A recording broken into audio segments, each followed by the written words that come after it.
Professor Theo Venter, well-known political analyst affiliated with the University of Johannesburg, joins me now to explain what this means for South Africa in general and our agricultural sector in particular. Good day, Theo. First of all, President Trump has been elected. What does this mean?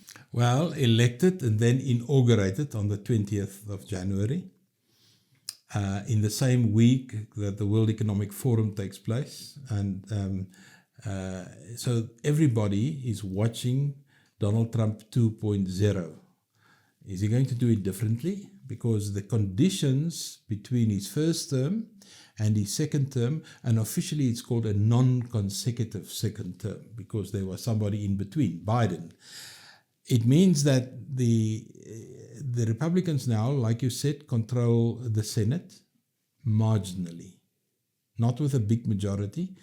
And the leader of the Senate is not necessarily a Trump ally. He's a very independent Republican. In the House, they control by 5 or 6 votes. So it's a very, very slim majority, but they control.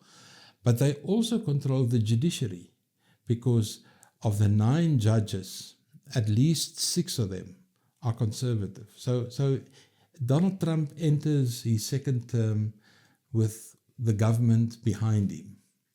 And that means that all of these promises that he's making and all of the things that manifested during the campaign against Biden and Kamala Harris will in all probability kick off very soon after his inauguration. And there's at least 3 or 4 things that we'll have to look.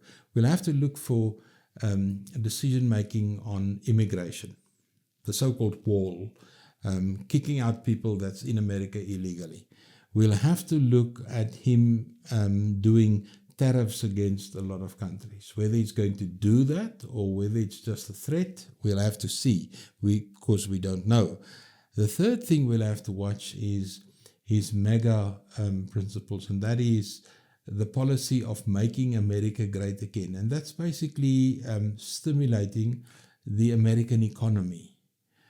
We have seen that in the period towards his inauguration, the whole of the IT establishment with Elon Musk in front are now basically supporting the Trump administration. Previously, they were either apolitical or more towards the Democrats, but there has been a total changeover. And I think this has to do with the stimulating of the American economy, because we are now living, despite everything that we're saying, we're living in the age where artificial intelligence is becoming almost an economic imperative. And then the last thing that we will have to look at is how is Donald Trump going to deal with the security matters vis-a-vis America, the Palestinians, the Ukraine. Forget about Greenland, forget about Panama, forget about these things that he's saying. Those security issues, how is that going to play out, and what is America going to do with their biggest challenge? And the biggest challenge isn't Russia, it's China. Because China is the second biggest economy. And it is the economy that is very, very integrated with the American economic system, where things are made cheap, exported to America. And that is what we will have to watch. President Trump's big plan for saving the economy is tariffs. Are tariffs a good strategy or is it a bad idea? Well, according to Trump, it's one of the most beautiful words in English, tariffs. Tariffs is a sword that cuts in 2 directions. Basically, what happens is a product comes into your country at a certain price, and then you add a tariff to it to make it more expensive, so as to protect your own production of a similar product. Like in the case with South Africa recently with steel, we've got a tariff on imported steel to protect our own steel manufacturing. But it is not strong enough, therefore our own steel industry is suffering tremendously. So tariffs can work, and the reason why Trump is so hard on tariffs is what he's saying is that America's trade deficit with the world is too large. America must export more and import less. And the only way to do that is by installing tariffs. That's one reason. Let's call it an economic technical reason. But there's also a political reason. Tariffs is kind of a penalty. He challenges countries like Canada with a 30% tariff on anything. Now, Canada lives in the shade of America. Canada is like, informally, like a 51st state. But I think about 80% of all Canadians live within 100 kilometers of the border between America and Canada. For the rest, it's pine trees, ice, and snow, and maybe a few bears and a few antelope. But that is a penalty on the Canadians to do what Trump wants them to do. Trump wants them to have stricter border control. Trump wants them to stop the import and the transition of certain drugs and things like that. So Trump uses tariffs as a threat because the tariffs actually tells us a story about the real Donald Trump. The real Donald Trump is a transactional leader. It's something for something. It's not as if he will do something, he will only do it in exchange for something else. So if you put out tariffs, in the case of China, 60%, even in the case of South Africa and members of AGOA, he's talking about 10-20% tariffs. AGOA's purpose was to export tariff-free to America. Now he adds tariffs to the deal. And that is because he wants certain things to be negotiated. In many cases, I don't think the tariffs will be applied. But in a lot of cases, the tariffs will be applied and it will cost the American voter more, not the country of origin. Because the country of origin usually, in the case of China, they will adapt prices because it's a centralized economy and they will cross-subsidize certain prices to land the product in America at a lower price to incorporate the tariff so that they're still competitive in the American economy. So I think tariffs is a political kind of a threat. But the difficulty with Donald Trump, and that makes him a special politician globally at the moment, the difficulty with Donald Trump, you never know when it is going to happen or not. Is it an idle threat or is he going to do it? Because in his first term, he promised certain things and he went through and he did it. So it's like a child growing up in a household where the dad is challenging the child all the time. I'm going to give you a hiding, I'm going to give you a hiding, but he never does. So the child very easily finds out, okay, if my dad looks like that, he's going to hit me. If he looks like that, he's not going to do anything. So the child learns how to deal with the dad's behavior. And that is the essence of strategy. If somebody promises something and he works through that promise, he delivers, in other words, then you never know whether he's going to do what he says or not. And that is exactly where Donald Trump is. You just don't know. So most of the world are cautious rather than to take, not to deal with the Donald Trump threat. In the case of Denmark already, he said, I want Greenland. Now, Greenland belongs to Denmark.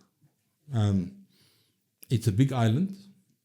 America needs it for purposes of its fleet and for purposes of its aircraft. Because if you fly from Europe to America, you don't fly in a straight line. You fly almost south of Greenland. You follow the curvature of the Earth. So the Americans had landing rights there for a very long time.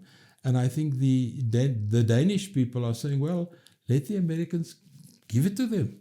Let them pay for it. But you can't take Greenland. And I don't think they'll take Greenland. But by saying, not tariffs this time, but I'm going to take Greenland. I mean, that is what the Russians did with the Crimea Peninsula. They just took it, which is something that was done by colonial countries 100 years ago. It's called annexation. You don't do that anymore.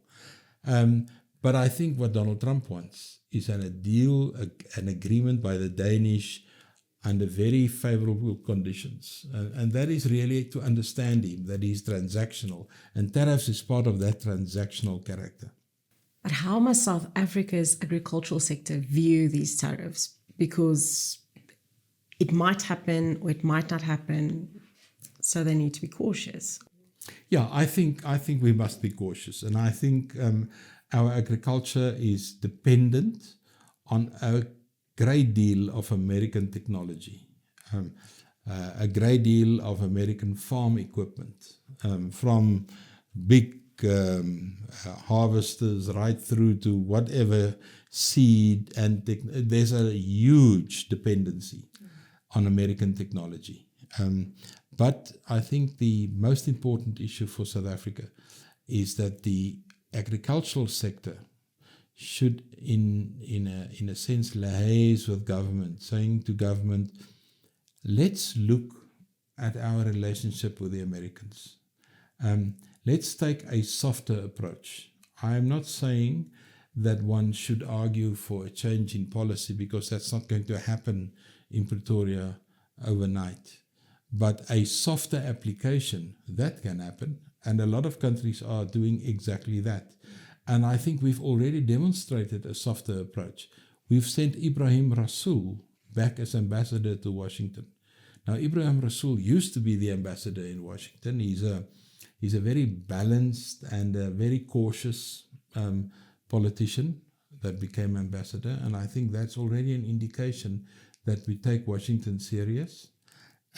We are waiting for the American appointment of an ambassador in South Africa. Remember, the previous ambassador already indicated that he's resigning. That is what people do in a transition from one president to another.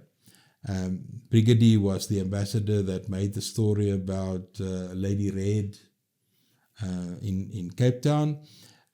Our previous ambassador under Donald Trump was the handbag lady, ex-South African that lived in America, and that's a friend of Donald Trump in Florida, and so on and so on. Maybe he'll send her back, but we'll have to watch that very carefully. So I would say to our agricultural leaders, watch the American situation with a very, very fine eyepiece. Don't say stupid things. Don't be too outspoken. See where it's going and deal with these things through the Department of Agriculture. We've got a minister there in the Government of National Unity. Visit regularly and see if you can work out deals rather than to be in any way confrontational. That's the one thing you don't do with Donald Trump. You don't do a confrontational thing. You do it diplomatically and you approach it in the soft side. And if we just shift gears for a moment, who should South Africa actually be focused on? More on President Trump or more on Elon Musk?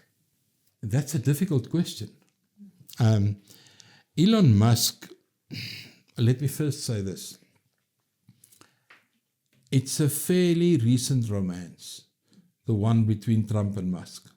What I know about romance and relationships is that if you've got two strongly willed egos, it's difficult to sustain a relationship. That's exactly what we've got between Trump, the richest man on earth, and Donald Trump, probably the most authoritative, strongest political leader currently. And if they can work out a relationship over time that is sustainable, it will be great for America. But I'm expecting this relationship to be a very difficult one to sustain over time. Because the one guy doesn't need the job, Musk. There's no need for a salary there. He wants to bring about changes. He has already said challenging things regarding Great Britain, Elon Musk. He has already said challenging things about the German election that's coming, supporting political parties to the right. But then again, we must make clear that when we say the right, it's more political parties towards freeing up the economy, political parties with less regulation. We know Europe is a regulatory mess. So a lot of these parties are saying, let's get rid of all these regulations and stimulate the economy. Elon Musk was born in South Africa. We need his satellite system for the rural part of South Africa. So I would say that the step number one would be to see if we can get Elon Musk to invest in South Africa, to get his technology to work here, to relax our strong BEE rules vis-a-vis his company, SpaceX, and to start there. So I think that would be the beginning. If we can get our relationship with Elon Musk working as an ex-South African, maybe that will give us a better entry into Trump. So on your question, let's start with Musk. I have another Musk question, but before we get to that, I just want to understand, is freeing up the economy the same thing as a free market economy as we know it in South Africa? No. What's the difference? No, it's not. A free market economy is the soft term for capitalism. A free market is an economy wherein markets are not duly inhibited by regulations or by central planning or whatever. South Africa, to a large extent, is a mixed economy. 80% of it's a free economy. A portion of it is regulated. The fuel price, for instance, is regulated. That's an example of the regulation in the economy. Now, when I'm talking about freeing the economy, it means let's get rid of limitations to economic growth. And we've got two very good examples in South Africa itself. In the 70s and the beginning of the 80s, the only taxi that you would see on the road was the old conventional taxi that you would see in London or in New York. A car with something on his roof. To have a Hilux bus or a Nissan bus or whatever, to have that as a taxi was illegal. Over time, government saw, and this happened under a very well-known minister of the time, Minister Skuman. He used to be Minister of Agriculture, and then he became Minister of Transport. In his time, he deregulated the taxi industry. With a decision, he said, you can now use any vehicle that is roadworthy to transport people, and that's the beginning of the taxi industry. And the taxi industry in South Africa, to a large extent, is unregulated. There's a few regulations, but it's unregulated. And that is what I think people like Elon Musk and his friends, and to a large extent the supporters of Donald Trump, is saying, let's free the economy. Let's get rid of these regulations. Let's pump for gas. Let's pump for oil. Because currently the regulations are, you can't do that because you may have certain environmental problems. They're saying, get rid of that.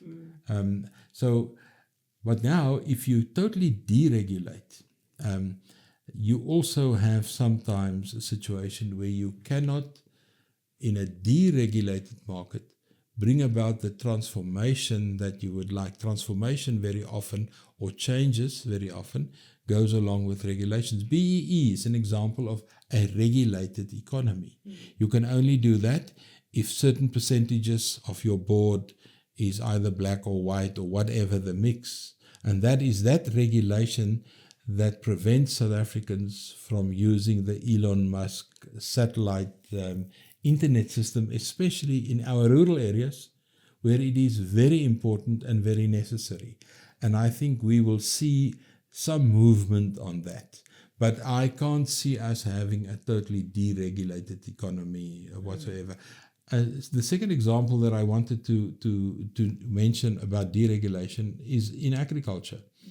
Prior to 1994, agriculture was highly regulated. You sold your maize to the maize board, and there were boards for everything. And then we went through a process, and then we started a process of deregulation. So today, most markets in agriculture are totally deregulated.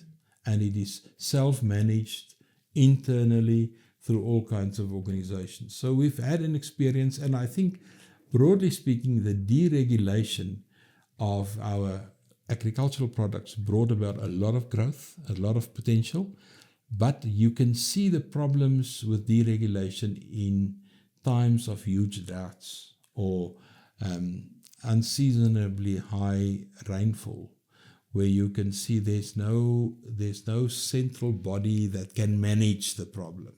But I think most of the sectors have sorted that out internally, and that happens over time. But whether you go for deregulation or not is essentially a political decision or an economic ideology where you want to take it. But just returning to Elon Musk's satellite services, he and President Cyril Ramaphosa recently met to discuss that and the whole BE question and everything surrounding that. Would that be a positive thing for South Africa coming out of these elections? Absolutely. There are more than just his internet service with these low orbiting satellites. There's also his investment in SpaceX. There's also the investment in satellites for agricultural purposes.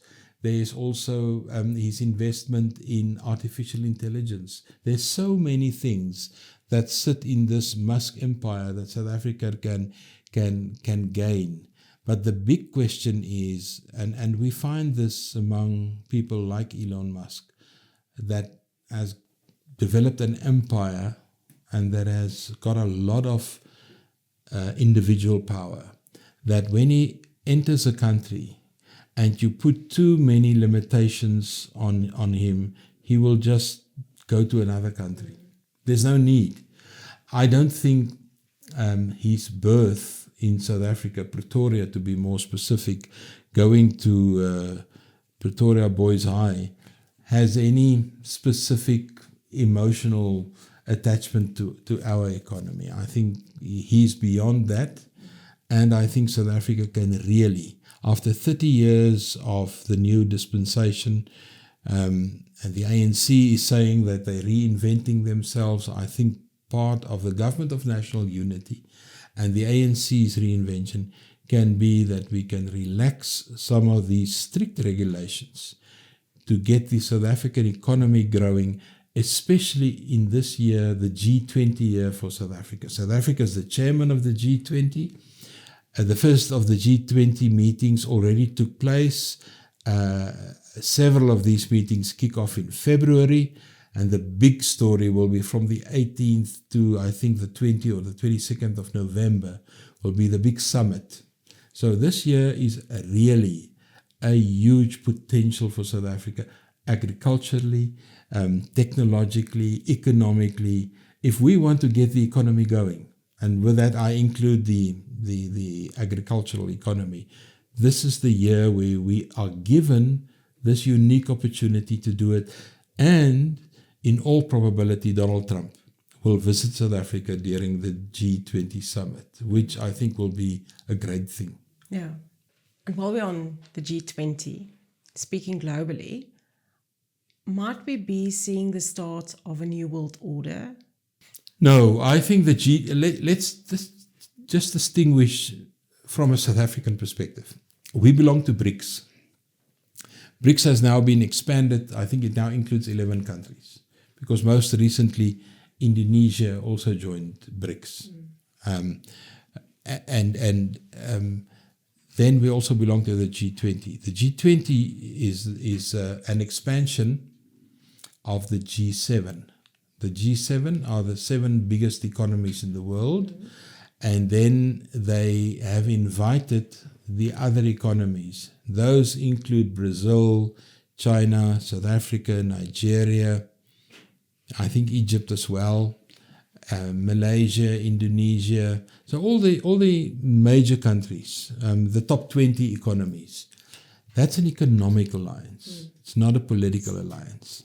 And they take very strong actions and plans economically. They're focusing on food security. They focus on artificial intelligence. They focus on all kinds of economic related issues. BRICS, on the other hand, is a political organization primarily. But 3 or 4 of the BRICS countries are also major players in the G20. China, Brazil, South Africa, Indonesia. Indonesia I mentioned because it's such a populous country. It's, I think, the biggest Muslim country in the world. It's even bigger than Pakistan in terms of population size. And it's industrially significant. So, no, I don't think there's a new world order, but I saw an article a week ago that challenges your question. It says, can a disruptive leader be good for an uncertain world order? And that brings Trump into the story. Can a disruptive leader bring about order in a confusing world? So Trump is not going to bring about a new order. He's going to be disrupting. He's going to be challenging. He did that in his first term. He's promising that in his second term. He's promising peace in the Middle East over a weekend. He's promising peace in the Ukraine between Russia and the Ukraine within days. Now, I don't think that's possible, but with his disruptive mode, it might very well be the case. Now, let's for a moment argue. If the solution for the Ukraine, and the solution for the Ukraine was possible from day one, and that is Ukraine lose the Donbass and they lose the Crimea Peninsula, but in exchange for losing land, they become part of NATO and they become part of the European Union. So neither Russians nor the Ukrainians are going to be happy with that deal, but that's typically what a compromise looks like. Then immediately the problems of gas to Europe stops being a problem. Immediately, I think sanctions against Russia is lifted and several other things. That creates a new order in a sense. If there is a peace brokered in the Middle East and Iran is in a sense bound into that thing, it changes the whole picture. So by changing these hotspots, he may do that. And then, if I have to believe Trump's foreign policy, he puts more pressure on China. That also changes things. So if you mean by a world order the UN, no, I don't think the UN will change. But how relations between states are going to be executed in the next 4 years, I think we can expect some changes. Okay, but we don't see cryptocurrency replacing the dollar or anything. No, not yet. My view on cryptocurrency is simple. If I can go to a second-hand motor dealer, I can buy a second-hand car with crypto money, then crypto is accepted. Until then, crypto to me is still somewhere up in the cloud. On social media, there's often this idea that President Trump will be beneficial for certain groupings of the South African agricultural community. Does it work like that? Will presidents from a different country decide that certain segments of a sector is more important than others? Okay, let's start at the top. When you're president, you like McDonald's and you sit in front of your TV all day and you watch world news. That is what happened in his first term. And you drink Coke. That's how he got himself sorted out. Then you have people that has got direct access to him. And those people with direct access to him is sharing certain things that he feels sensitive to or negative or whatever. I think in my experience, talking to agriculture all over the country for the last decade or so, it is so that in certain sectors in agriculture, there is a huge fan club of Donald Trump. I don't think Donald Trump really cares about white South Africans in the sense of being a white farmer feeling that the country is negative and it's this and that and the other. Maybe people around him may feel that, but I don't think a national leader of the world's most powerful nation would say anything about that. What he would do, what we can expect, he would address national leadership on crime, on rural crime. He would address national leadership, that is Ramaphosa or the Minister of Agriculture, on what happens in the rural areas and why this and why that. That sounds like it's hugely discriminatory. We may expect that, but I do not see them moving into that space very what I do experience is a lot of farmers also have exposure to the American situation through doing their military service as a year or two driving a harvester in Iowa or Ohio or wherever. So they know the American situation and they've developed a feeling for American politics. And of course, that's carried back to South Africa. So we have that. Mm. And I've met several of these guys and I understand exactly where they're coming from. But I don't think we must expect more than maybe a few political statements or a few loose comments. But I don't expect anything more than that, because if he's going to, why would he do that in South Africa if the Middle East is more important than South Africa or Ukraine is more important than South Africa? I don't even think we should go there.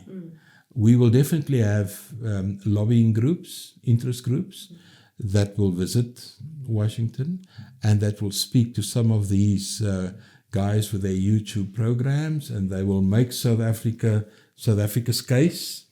That will happen. Yeah. And we'll have to manage it. But I don't expect Trump to be individually involved in this. I might expect Elon Musk to, from time to time, use his platform X, previous Twitter, to make comments on these issues, because he still has family in the country. His dad lives in Langebaan. So he knows what's going on. We might see that. And it would be interesting to see how the Government of National Unity are going to respond to that.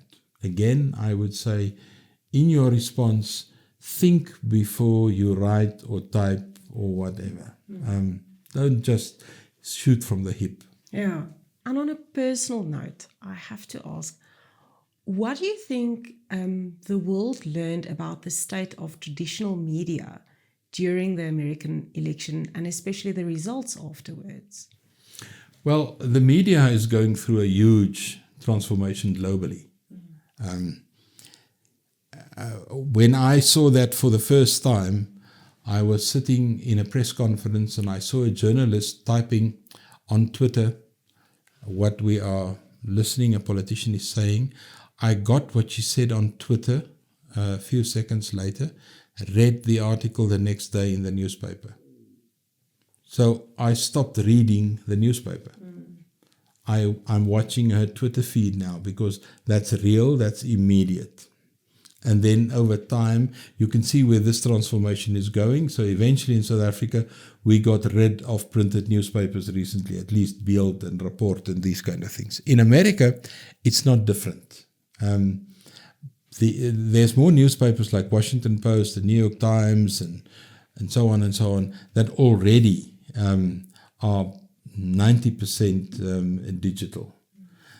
What the biggest challenge to the conventional media, your question, with the abundance of the social media, the difficulty that we have is that most voters can now access any opinion. Now, if you read a newspaper, you read something that has gone through a process of journalism, which means you got information, you checked it, somebody checked your check, somebody edited what you wrote, and then eventually it was placed in terms of a priority order in a newspaper on a specific page or whatever. That's all part of that process. In the social media, you can write anything. And that is the difficulty. So there are no filters anymore. And what my experience as somebody that grew up in this world and that has experienced this change is that when I speak to people in speaking engagement and so on, I get the weirdest kind of questions. I see conspiracy theories now becoming almost conventional, as if conspiracy theories are some way of explaining what's going on. Conspiracy theories are exactly conspiracy theories. Because we don't know, we make up something. It's called a conspiracy. The newspapers don't carry conspiracy theories. You won't get it there. So I think we're in a world where we must get used to the multitude of inputs, not only the newspapers, but also the social media and so on and so on. And then there is something that the conventional media couldn't do that the social media can do, and that's the immediacy of development. If the fires burn in Los Angeles, we see this a few seconds later. If there's a bridge falling apart in Mpumalanga or spilling over of a dam or whatever, you immediately see it. There's no time for anybody to put a perspective on what happened here, why did it happen, and so on. For instance, take the fires in LA. There's already conspiracy theories. There's already political implications. What happened in LA is exactly what happened in Knysna in 2017. When winds are blowing from the land towards the sea, the winds are dry, and there's enough firewood, and then an ignition takes place, whether it's on purpose or whether it is by accident, doesn't matter. But the amount of burning material is such that when a fire starts, it's unstoppable. And that's exactly, it's the same kind of environment, it's Mediterranean, and so on. So nothing of what Donald Trump said about the fires, or what this guy said or that guy said. I think it's a combination of two things. One is climate change, and the other one is, from time to time, these kind of fires do emerge in California, as they do emerge in the Southern Cape and a few other places. I'm just curious, talking about the social media and the newspapers. We've had huge fires in the Northwest and in the Free State and in the Northern Cape by the end of last year. It didn't get the same kind of attention as these fires where houses and towns and things, and the farmers had tremendous difficulty and the costs of those fires. It didn't get the same kind of attention, not even from government. So I hope the social media can bring some of these things also at home to the decision makers, because that's really why you want to be in the news, is to influence decision making, because that's the essence of politics. The essence of politics is to influence somebody at the center of whatever, to take a decision to do something or not to do something, and to spend money to do it or not to do it. My simplest explanation of politics is to go back to the old Greek city-states, where you went to the church square or the town square, and there was a decision taken by men, women not yet. Later on, about 2,000 years later, they became part of decision making. Today, we've got exactly the same. The church square has changed, or the city square has changed to a church square, to your couch and your TV. When you watch the news on the TV, you're actually in the city square. You see the political decision making. And that, back to why we are talking, Donald Trump, I think one of the things that we must credit him with, he understands how that works. He understands how to influence, and he understands how to use the media and the mechanisms.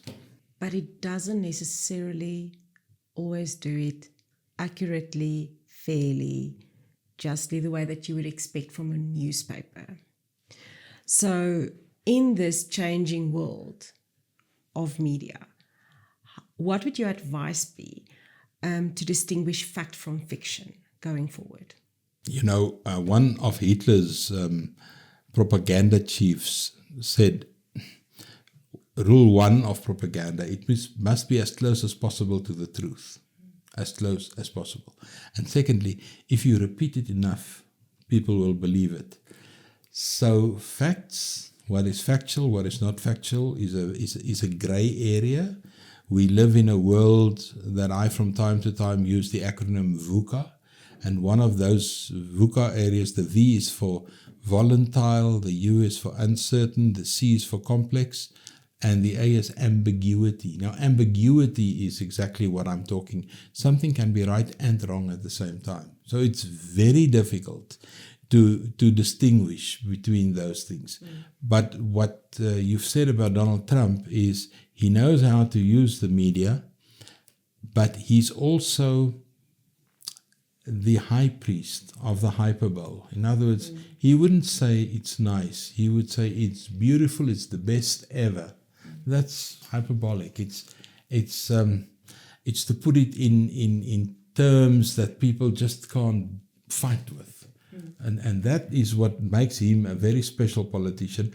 And that is also what brings about the fact that in an interview, I wouldn't like to have an interview with Donald Trump because I will come second, third, and fourth. Because we've seen that with Biden. We've seen that with Hillary Clinton. It's just almost impossible to have an interview with a guy that is so dominant. And that's what the Americans will have to deal with the next 4 years. Actually, I think the next 2 years, because 2 years into his term, from the 20th of January, there will be midterm elections. And usually in midterm elections, 2 years from now, the ruling party loses the House. That has been for 100 years. So the moment he loses the House, a 6 or 7 point margin, that means it becomes more difficult to get approval for money. If you can't get approval for money in Congress, you can't execute. That's the checks and balances of the American system. You've got a president with tremendous power, but you've got the House that holds the purse. And without the money, you can't execute. So that's why the good presidents were the presidents in the past that played a very nicely balanced view between what they can do and what Congress is willing to pay for. When is this midterms taking place? The midterms. In November, this is 25, 26, 27, November 27. Oh, that's a long time to do stuff. Yeah, it's 2 years. And remember, if it's November 27, it's exactly a month before the ANC will have to decide who's the next president. So 2027 will be a very interesting year. Very interesting indeed. Thank you very much, Theo. That was Professor Theo Venter.